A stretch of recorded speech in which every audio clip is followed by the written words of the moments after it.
Revelation 2291. From the 7th of April 1942. Different schools of thought. Testing the sources.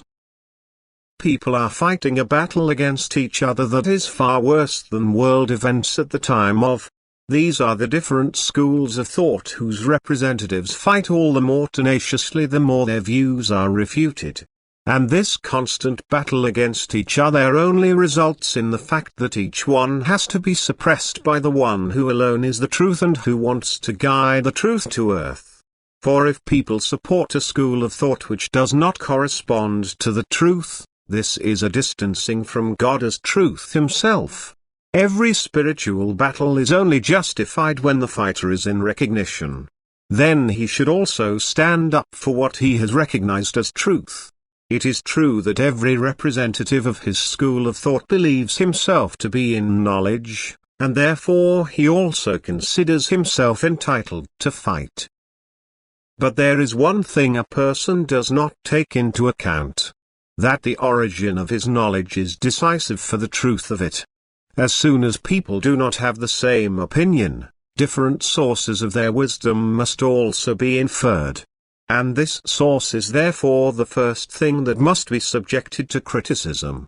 Pondering and researching have usually preceded every gained view, and pondering and researching have yielded different results. So brooding and research can never guarantee correctness, but the guarantee of truth must be sought elsewhere. As long as people think differently, they are still far from the eternal truth, for in truth all must find each other. In order to think alike, however, the basic attitude must also be the same, that is, the attitude towards God must first be examined. If the attitude towards God is right, then the thinking must also be right, because God as the eternal truth will guide the thinking of the human being correctly, if the human being recognizes him as truth and desires him. The right attitude towards God is therefore a prerequisite for right thinking, and thus only the person who affirms God with full conviction of his heart can stand in truth. But the human being can only affirm him if he establishes a living contact with him. If he recognizes himself as a completely dependent creature and desires unity with him, that is, if he wants to unite with him, because he feels that separation from him is contrary to God. This spiritual foundation is the first prerequisite for right thinking, and according to it the human being will also move in truth. Thus, the human being's knowledge can only be assessed when it has been gained in the profound connection with God, which can only be re-established if the human being believes in a being who is exceedingly loving, wise and powerful, which is therefore supremely perfect. This convinced faith is a living affirmation of the eternal deity. The love, wisdom and omnipotence of God, however, will be the explanation for the most extraordinary things. Everything can be considered possible from this point of view.